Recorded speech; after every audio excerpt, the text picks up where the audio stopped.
Hey everybody, it's Brooks here, Senior Pastor, First Baptist Church of the Islands. Thank you for joining me for today's Monday Focus.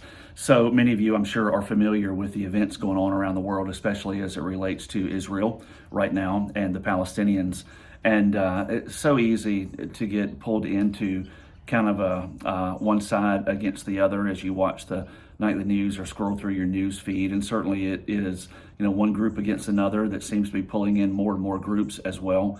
But I think it's important for us to realize as Christians that as it relates to prayer, number one, we need to be praying for those who are decision makers. And then number two, we need to remember the most important category of all, and that is the category of where a person stands in relationship to Jesus Christ. In 1 Timothy chapter 2, beginning in verse 1, it says, "First of all then, I urge that entreaties and prayers, petitions and thanksgivings be made on behalf of all men." So entreaties, prayers, petitions, thanksgivings, kind of four different words used there, "for kings and all who are in authority, so that we may lead a tranquil and quiet life in all godliness and dignity." Now again, remember that Paul is writing this to Timothy as they are living life in the midst of the Roman Empire. There was a political climate in which Paul said this, and yet his command to Timothy, and really to all of us, was to pray for those who were in positions of authority.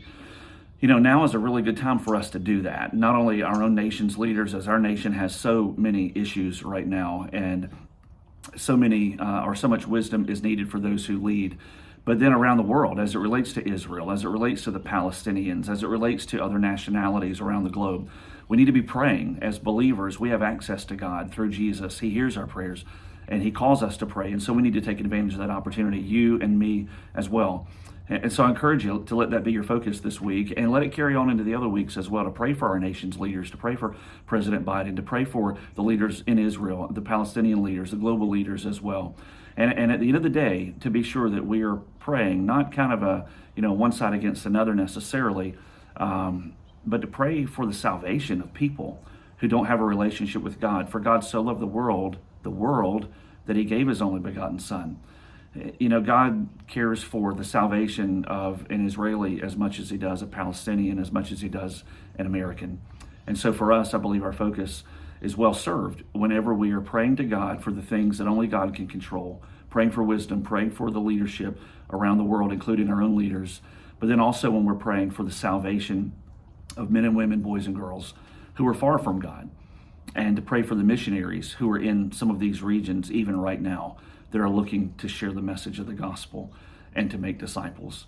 And so let that be your Monday focus. Let that be your focus this week, and hopefully for each of us, even beyond. God bless you. Have a great day.